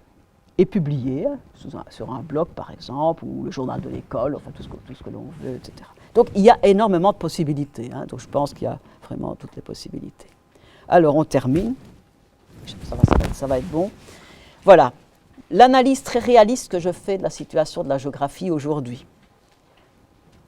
Je pense que, donc j'ai fait une analyse qu'on appelle AFOM, hein, vous savez ce que c'est, on fait toujours ça dans le monde de l'évaluation, donc les atouts, les faiblesses. Les opportunités, si vous voulez, c'est ce qui viendrait d'ailleurs et qui peut booster l'affaire. Et les menaces, c'est aussi ce qui vient d'ailleurs et qui peut, au contraire, disons, impacter la chose. Hein. On fait ça pour des entreprises, on fait ça pour des régions, etc. Donc moi, j'ai fait pour la géographie, pour l'enseignement de la géographie, tout au moins. Dans les atouts, je trouve que les thèmes d'études sont souvent pertinents. Ça dépend aussi des réseaux et des années, etc. Parce qu'en général, de plus en plus, ils correspondent. Le nouveau programme, par exemple, du qualifiant, si je prends le nouveau programme du qualifiant, 3e, 4e, 5e, 6e, a inscrit dans son référentiel vraiment les grands enjeux des sociétés. Bon, donc ça, c'est un atout. Faiblesse, ce sont des sujets qui sont très disparates. Donc ça apparaît aux yeux des profs d'abord, mais surtout des élèves, comme chaque fois des tiroirs qu'on ouvre et qu'on referme. Donc on ne voit pas tellement de lien entre tout cela. Opportunité, on rêve un petit peu peut-être, mais c'est des sujets qui interpellent, parce que ce sont des sujets d'actualité. Quand vous avez les migrations et les réfugiés, ça les interpelle malgré tout. On s'est inscrit au programme, par exemple, de 5e, du secondaire, etc. Donc des sujets qui interpellent les élèves, les menaces. Les autres disent, mais oui, mais vous les géographes, vous touchez vraiment à tout. Vous parlez des réfugiés, vous parlez du réchauffement climatique, vous parlez de ceci, vous parlez de cela. Et d'ailleurs, ces matières-là, on les prendrait bien aussi chez nous. D'autant plus qu'aujourd'hui, il n'y a pratiquement plus rien qui est disciplinaire. Je m'excuse beaucoup de devoir le dire. Presque tous les thèmes sont interdisciplinaires. Et donc, on a cette difficulté-là de non-reconnaissance ou parfois de volonté d'autres de dire, mais non, c'est à nous, le développement durable. Vous parlez de développement durable, mais non, le développement durable, c'est aussi à nous. Disent les biologistes. Hein. Bon, deuxième ligne, c'est toujours les thèmes qui sont intéressants. Ce sont des thèmes qui sont complexes. Parce que c'est vrai que c'est très intéressant de parler du réchauffement climatique. C'est vrai que c'est extrêmement intéressant de parler des migrations internationales. Mais c'est complexe, c'est archi difficile. Pour en parler correctement, surtout dans des cas très contraints de 3 heures, 4 heures ou 5 heures. C'est pas évident. Et donc ça implique que les profs soient des profs que j'appelle chercheurs. Donc il n'y a plus, comme avant, un manuel qui vous dit mais voilà ce que vous devez faire, etc. Et avec ça, on a toute la bonne matière à enseigner. Ce sont des thèmes qui évoluent tout le temps. Donc il faut que le prof puisse se documenter, se former, etc. Et malheureusement, on va voir que ce n'est pas toujours le cas. Des profs aussi qui acceptent le débat et le doute. Parce que même le réchauffement climatique, mettez 25 climatologues à la place de vous, ils ne sont pas tous d'accord. Hein?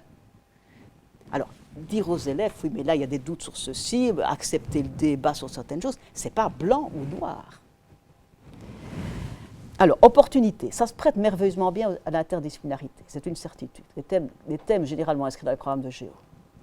Mais l'interdisciplinarité, elle est, je ne sais pas votre expérience, mais moi, elle est très difficile à mettre en œuvre parce que les équipes de profs changent souvent, certains la refusent, ou certains préfèrent être chacun, mais chacun fait son truc chez soi, enfin voilà, c'est ça, les horaires ne correspondent pas, les niveaux ne correspondent pas. Enfin, quand on voit le référentiel des sciences, par exemple le référentiel de la géographie, il y a des notions de physique qui sont fondamentales pour la géographie, et puis qui sont vues 2 ans après.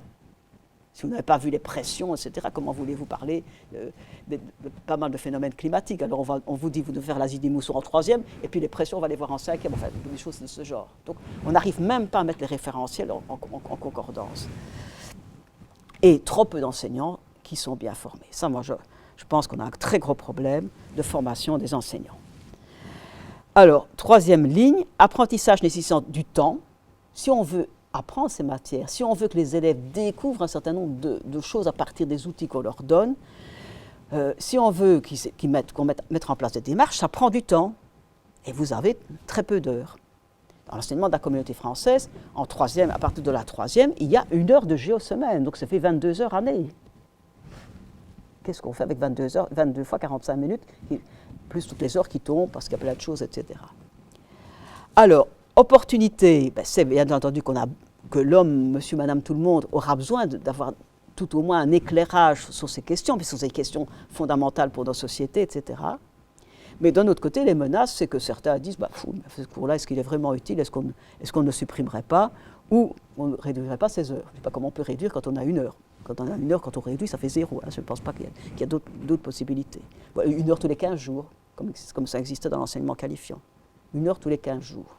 Vous comprenez bien que les élèves ont oublié ce qui s'était passé 15 jours avant. Hein. Alors, apprentissage de nombreuses compétences transversales. C'est vrai que je vous ai montré que ce n'est pas uniquement des savoirs géographiques. Alors, la faiblesse, c'est qu'un certain nombre de profs mettent trop l'accent sur les compétences transversales et pas assez sur ce qui est vraiment géographique, alors qu'on a déjà très peu de temps. Alors, l'opportunité, bien entendu, c'est demandé dans tous les nouveaux programmes d'enseignement, c'est de travailler les compétences transversales, critiquer, l'analyse critique, l'analyse réflexive, enfin, tout le monde demande ça. Hein, allez voir n'importe quel pédagogue, n'importe quel ministre, etc., il va vous demander ça. Mais la menace, c'est que la géographie, si elle ne fait que cela, elle affirme très difficilement sa spécificité. Voilà, donc vous avez les références et vous avez mes 3 principales publications qui concernent la géographie. Il y en a une, je crois que vous connaissez, qui est l'ouvrage de chez De Book, Didactique de la géographie. C'est déjà la 5e édition, donc j'espère qu'elle s'est améliorée entre-temps.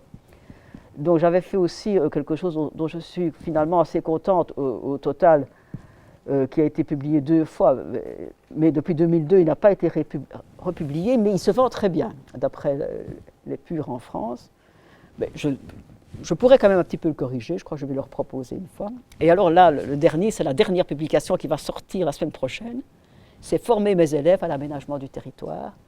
Donc ça qui est le résultat d'un an de formation IFC et d'expériences qu'on a menées dans différentes classes avec les grilles que j'ai créées pour permettre à des élèves de première année déjà de réfléchir sur un problème d'aménagement dans leur quartier, mais des élèves de 5e, 6e se poser la question, par exemple, de la localisation du nouvel hôpital de la province de Luxembourg ou de toute autre chose. Enfin, donc voilà, donc là ce sont les grilles. Alors il faut savoir donc que beaucoup des recherches en matière de géographie, elles sont mises en valeur par la FEGEPRO, je ne sais pas si on vous en a parlé, la FEGEPRO, donc c'est la Fédération des professeurs de géographie francophone, et qui publie donc cette revue Géo, donc 2 fois par an, et qui a aussi un site sur lequel vous pouvez trouver beaucoup de choses. Tout n'est pas en accès libre, il y a des choses qui sont en accès uniquement pour les membres, parce que comme c'est une fédération qui vit uniquement de ses cotisations et qu'elle a quand même quelques frais, donc il faut bien qu'elle fasse payer à ses membres les choses. Enfin, je pense qu'elle tente d'être au service des différents membres, et Madame Duroisin en fait maintenant partie. Hein, voilà. Donc je suis très contente qu'elle soit entrée à la FEGEPRO. Voilà. Si vous avez des choses à me dire ou des remarques à faire, c'est peut-être un petit peu beaucoup, et j'ai passé rapidement certaines choses, mais enfin je pense que vous avez comme ça, je crois là, à mon sens, une base pour plus tard peut-être aller écouter des leçons de géographie. C'est ce que vous ferez peut-être, hein, donc c'est ça. Alors, merci beaucoup Madame Marjane.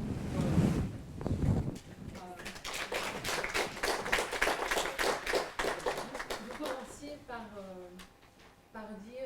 demander déjà si la géographie était aimée des étudiants. Je pense que oui, vous l'avez dit, de toute façon la géographie c'est le parent pauvre de l'éducation, c'est sûr, mais avant toute chose, il faut savoir la rendre intéressante, cette discipline. Et je pense que, en tout cas, c'était mon cas, j'ai eu la chance dans mes secondaires d'avoir un super prof de géo à l'école normale IDEM, ce qui m'a poussé à continuer en géographie à l'école normale. Et ici, je trouve que ça a été une démonstration encore forte de l'attrait de cette discipline, parce que votre passion transparaît bien dans vos propos. Je pense que ça, on est tous d'accord sur ça, que la présentation était teintée de plein d'exemples, tant provenant de vos pratiques enseignantes, provenant aussi de vos pratiques de chercheurs. Et je trouve que ça apporte vraiment une plus-value à la présentation. Alors, je ne sais pas si vous avez des questions. J'en ai, mais d'abord, parole à vous. Des choses... Un mathématicien, comment est-ce qu'il réagit devant ça? Voilà, à chaque cours. Chaque fois, on attrape toujours le prof de maths. Il y a beaucoup de liens. La géographie. Ah, vous adorez la géographie. Ouais, parce que je trouve que c'est vraiment une discipline déjà très bon niveau pour la culture générale. Parce que justement, comme vous l'avez dit, on voit une diversité de choses vraiment. Moi, je me souviens de mon cours de géo en secondaire. On faisait aussi bien de l'économie que de la politique, que de la géologie. Oui, c'est ça. Ouais. De la médecine, tout. Oui, c'est notre force et notre faiblesse. Hein. Ça, c'est la force et la faiblesse. C'est un peu scandaleux qu'il n'y ait qu'une heure par semaine, alors qu'ils ont laissé 2 heures à l'histoire. Je pense que justement, s'il fallait faire un choix, je me fais le choix contraire. Oui. Parce que je pense que l'histoire, on peut plus l'étudier en autodidacte que la géo. Parce que la géo, c'est plus une discipline scientifique et donc il y a beaucoup de compétences. Beaucoup de savoir-faire. Oui, peut-être plus qu'en histoire. L'histoire, c'est surtout critiquer les documents, hein, c'est ça. Oui. Les historiens étaient peut-être plus puissants que les géographes. Hein. C'est toujours une question de puissance. Oui. Pas une question, mais une remarque à faire. Oui, elle fait remarque. J'ai beaucoup aimé votre idée quand vous parliez de boîte à outils qui suivrait l'enfant. Oui. Parce que maintenant, vous avez donné l'exemple du secondaire, mais moi je suis institutrice en 6e primaire. Et les inspections et les directions insistent vraiment sur le fait de la continuité des apprentissages. Bien sûr. Qu'on puisse à un moment donné refaire ce qu'on a déjà étudié de façon différente, en allant plus loin, en approfondissant. L'enseignement en spirale. Bien sûr, bien sûr. sûr. Ça que c'était très très intéressant, mais même déjà en primaire. Oui, bien sûr. Mais vous me donnez des idées, mais moi je suis prête à travailler avec quelqu'un qui s'intéresserait aux primaires. Bon, je dis même si j'ai eu un jour une formation d'institutrice, etc., c'est quand même un petit peu difficile, mais je suis prête à travailler avec une personne pour essayer de joindre encore. Vous êtes là. Non, mais on a beaucoup travaillé avec Anne Barthélemy, puis j'ai travaillé avec des conseillères pédagogiques. Elle est conseillère pédagogique dans le supérieur, puis j'ai travaillé avec des conseillères pédagogiques de l'inférieur. Alors donc maintenant, je me dis, travailler avec quelqu'un qui dit, mais non, là tu vas trop loin, ou alors là, moi j'ai cette question, parce que j'aime bien l'interaction, comme l'interaction seulement en géographie, mais aussi l'interaction, parce que la personne vous interroge, bon, n'importe, ah non, c'est pas, alors surtout des personnes qui acceptent, si vous voulez, d'être à égalité, je m'excuse beaucoup, mais c'est ça la vraie interaction, enfin, bon, on dit, mais non, ça, Anne me dit, mais non, écoute, là non, là, je ne suis pas d'accord avec toi, bah, ok, je revois ma copie, etc., puis je lui dis, oui, mais moi je ne vois pas très bien comment on peut faire ça, alors elle me dit, ben voilà, on va essayer dans une classe, enfin, donc voilà, donc c'est comme ça qu'on peut construire quelque chose. Hein. Parce que moi je remarque, ça fait 5 ans que j'enseigne en 6e primaire, je vois qu'entre la 6e primaire et le premier degré du secondaire, il n'y a pas vraiment de continuité. C'est comme si on repart du zéro. Mais c'est ça tout le temps. Et donc c'est dommage parce que... Prenez l'université, on recommence à zéro, parfois beaucoup de cours. C'est malheureux, mais c'est comme ça. La géographie, c'est parce que c'est la géographie qui me vient à l'esprit. Oui, oui, bien sûr. Mais nous, on voit en primaire, les paysages comme vous avez dit, mais aussi on étudie la Belgique, les provinces, l'Europe, etc. Mais en secondaire, ils ne vont pas se dire, ils ont peut-être déjà vu, peut-être aller plus loin. Ils revoient la même chose que nous on voit. Et ça, je trouve que c'est vraiment dommage parce qu'il faudrait tout à fait d'accord. Tout à fait d'accord. Qui pourrait suivre l'enfant. Et à la place de revoir, par exemple, l'Europe, savoir placer les pays, ce qui pour moi, quand ça a été vu une fois, dire les capitales, non. Mais pourquoi pas analyser un pays d'Europe, voir un peu comme vous avez dit, les villes, les infrastructures. Et ça, c'est aussi un problème de programme aussi, un problème de programme. Hein. C'est aussi un problème de programme, hein, c'est certain. Mais moi, j'ai toujours dit, le prof, c'est un artisan. Et j'ai une grande estime pour les artisans. C'est pas une multinationale. Donc, c'est un artisan. Un artisan, qu'est-ce qu'on admire dans un artisan? Ben, c'est son savoir-faire. Mais un artisan, prenez un ébéniste, mais prenez aussi un restaurateur, par exemple. Prendre quelqu'un qui est mis à la une aujourd'hui. Mais qu'est-ce qu'il a? Il a des bons outils. Il a des bons ingrédients. Vous ne faites pas de la bonne cuisine si vous n'avez pas les bons couteaux, si vous n'avez pas les bonnes casseroles, hein, on met assez en évidence. Un ébéniste, s'il n'a pas les bons outils, ben, il ne fera pas les... Donc, ce qu'il faut, c'est que les profs aient les bons outils. Il faut qu'ils aient les bons outils.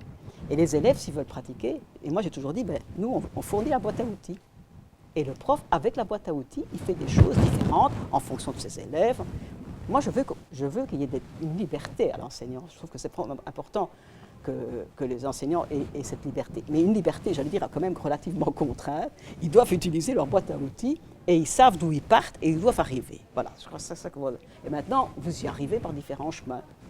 Il y a plusieurs chemins pour aller à Saint-Jacques-de-Compostelle, vous êtes bien d'accord avec moi. Bon, donc il y a aussi plusieurs chemins pour apprendre, c'est ça. Mais la difficulté, c'est qu'on n'a jamais conçu ça comme ça. C'est généralement des lasagnes. On met des couches. Et entre les couches, il n'y a pratiquement pas de lien, c'est certain. Maintenant, ceci permet, c'est un outil pour lire les territoires, mais je suis presque certaine qu'on pourrait déjà, sans dire le mot, parce qu'il ne faut pas nécessairement dire le mot, mais apprendre le processus, parce que vous dire où il est localisé, je pense qu'à l'école primaire, on peut dire quand même, on a bien vu les enquêtes qui avaient été faites, hein, pour localiser les villes de Belgique, etc. Ben voilà, donc c'est près de la frontière, c'est quoi près, est-ce que c'est loin, etc. Si c'est 10 km, voilà, les choses.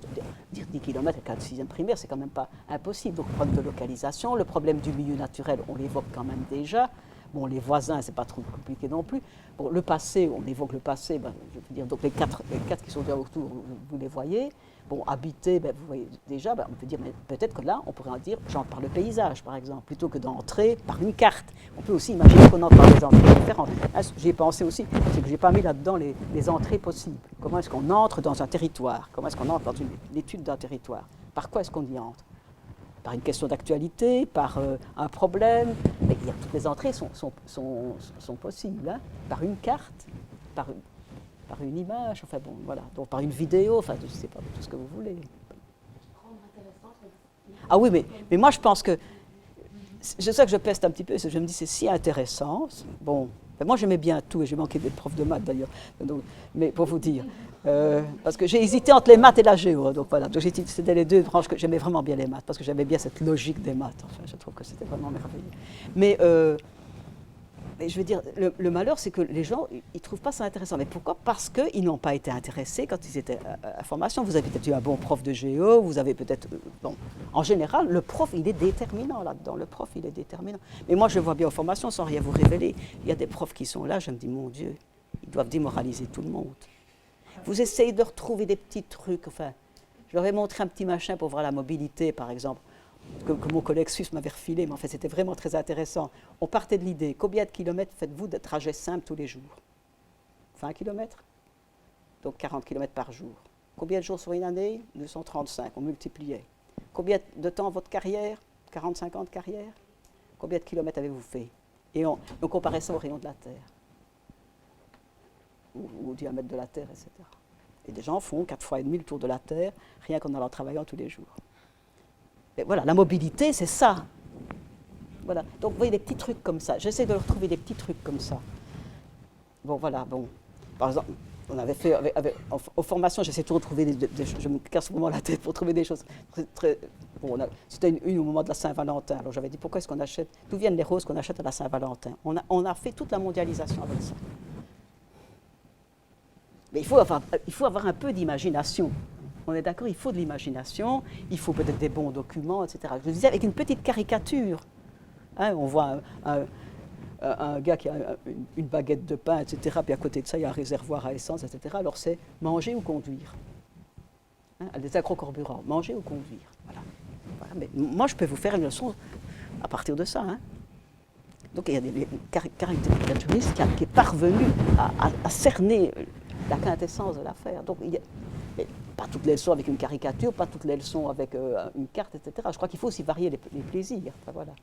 Mais moi, je crois qu'il faut susciter mais c'est pour tout. Hein, les bons profs, c'est ceux qui suscitent l'intérêt, hein, donc c'est certain. Mais c'est pour ça que je crois que tout le monde n'est peut-être pas fait pour être prof. Je m'excuse beaucoup de devoir le dire. Moi, je pense qu'il y en a qui ne sont pas faits pour être prof, etc. Maintenant, des questions intéressantes pour les élèves, parce qu'il y a des questions que vous posez qui sont philosophiquement très intéressantes, mais qui n'interpellent pas les élèves.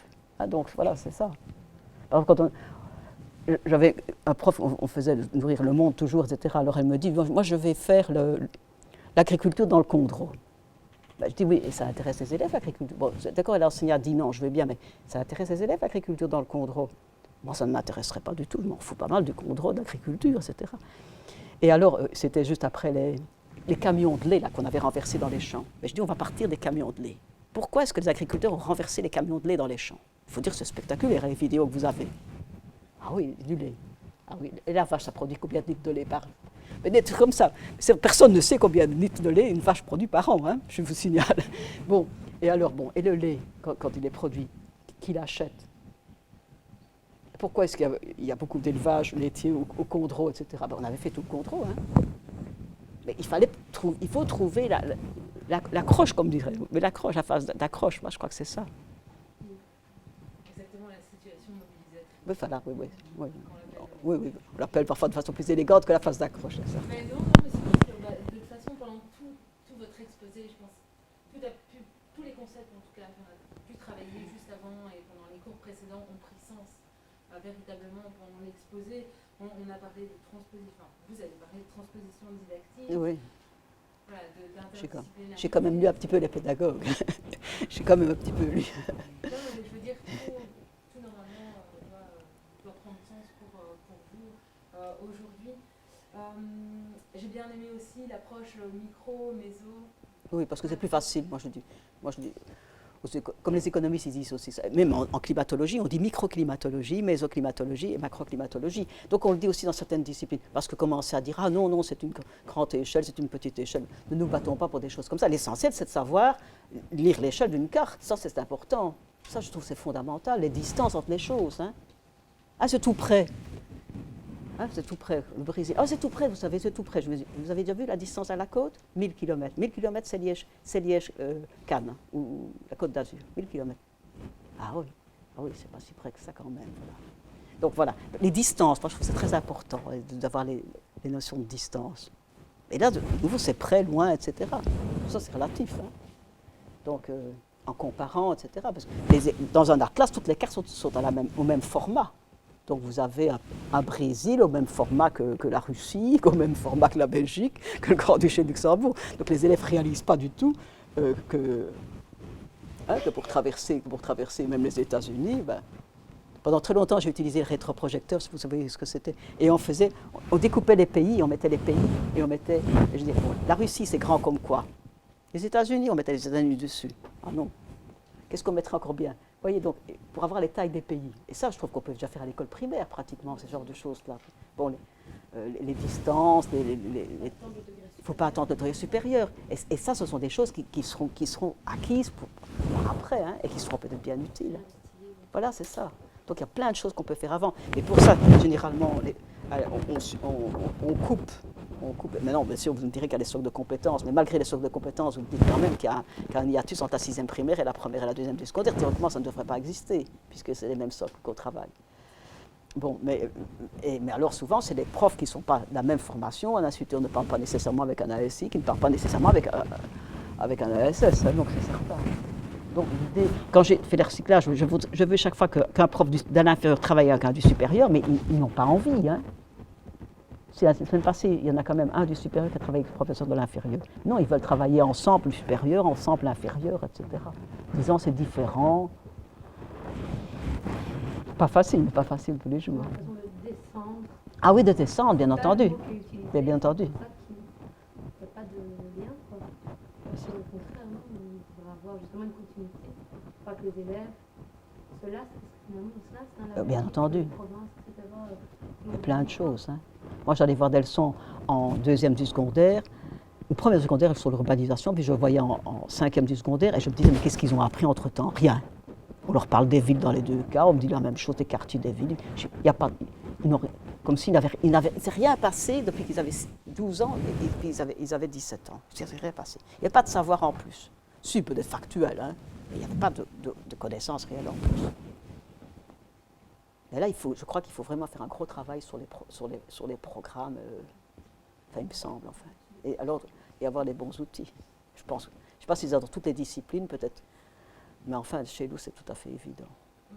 On a travaillé sur les programmes, et d'ailleurs, je l'ai encore fait pour ma thèse, et ce sera d'ailleurs l'objet du prochain cours, mais on a vu des choses complètement absurdes, où on demandait effectivement à des enfants des choses qui avaient été maintes fois vues en primaire. On leur demandait de découvrir les choses en première année du secondaire. Alors que ça a été travaillé par... Ma nièce, elle était à Namur, elle me disait, c'est quand même terrible, hein, qu'elle me dit, tu figures, on est retourné dans la vallée du Samson, alors que j'avais déjà passé, je ne sais pas combien d'heures dans l'école primaire dans la vallée du Samson. Je ne sais pas pourquoi la vallée du Samson, je ne sais pas pourquoi cette vallée-là, mais enfin bon, c'était la même chose, elle faisait en première du secondaire, la même chose qu'elle avait fait en 5e ou je ne sais plus, en 4e, avec la Sutrice, qui était quelqu'un de très bien, la Sutrice, entre parenthèses. Hein. Voilà, c'est ça. Et après, une continuité, un continuum pédagogique entre la 2e année du secondaire et oui, la 3e. Ça, moi, je pense qu'il y a un très gros problème. Dans le secondaire, il y a un très gros problème en 2e et 3e, ça c'est certain. À chaque fois que les socles, les socles de compétences, on les appelle compétences terminales ou autres, à chaque fois qu'on a un nouveau document, on réinvente les mêmes choses, en fait, on réinvente, on refait à chaque fois les mêmes choses. C'est ça qui pose problème, oui. Et je pense qu'un des problèmes aussi de la géographie actuellement, et peut-être pour l'enseignement de la géographie, c'est aussi de mettre le doigt sur des concepts très difficiles à la base, comme vous l'avez dit, la notion d'échelle, et d'en faire une matière très peu accessible en fin de compte pour les élèves. Mais on peut faire les choses sans les dire. Hein. Moi, je suis partisane qu'on fasse les choses sans le dire. Ben oui. Voilà, et après on dira, mais oui, mais ça s'appelle comme ça s'appelle l'échelle, ou ça s'appelle le changement d'échelle. Ce qu'on a déjà fait, ben voilà, on l'a déjà fait plusieurs fois, ben, bon, on appelle ça comme ça. Moi, je suis plutôt pour qu'on dise le mot après que le mot avant. Qu'on fasse d'abord la chose, et puis on dit, ben oui, ben, vous savez, on est passé du quartier à la ville. Bon, on dit, on est passé du quartier à la ville pour à la ligne, et après on dit, mais ça s'appelle le changement d'échelle. Voilà. Si on veut mettre un mot savant sur ce qu'on a fait. Où on a dit les relations ou interactions, ben, on dit, tiens, quelle est l'influence de ceci sur cela, etc. Et après, on dit, ben oui, mais ça s'appelle interaction, interrelation, etc.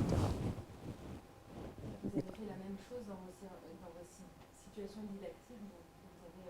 L'idée du cours, une partie du cours, c'était de s'approprier des situations didactiques qu'on a développées dans le cadre d'une recherche sur l'abstraction, dont on avait parlé à Mons, il y a déjà un an. Donc les situations ont été réalisées par les chercheurs et mises en application sur le terrain par tous ces étudiants. Et justement, on travaille notamment le principe de décentration, qui est fort important. Le passage aussi de l'égocentrisme à l'allocentrisme, etc. Tout ce qu'on peut, tous les concepts ultra importants en géographie ou dans d'autres disciplines, mais sans le dire directement, en le faisant découvrir, en s'appropriant ces notions-là avant même que les enfants sachent de quoi il est question réellement. C'était aussi tout l'enjeu d'une partie du cours. Ok, Vous faites souvent, oui, non. Il y en a qui font aller leur visage, donc on voit qu'ils participent. Enfin, vous avez mon adresse, je vous ai mis mon adresse mail, donc s'il y avait une fois une question ou une interrogation, vous pouvez m'écrire. Donc voilà, donc c'est. En tout cas, grand merci. Si certains veulent le petit dépliant, ils peuvent l'avoir.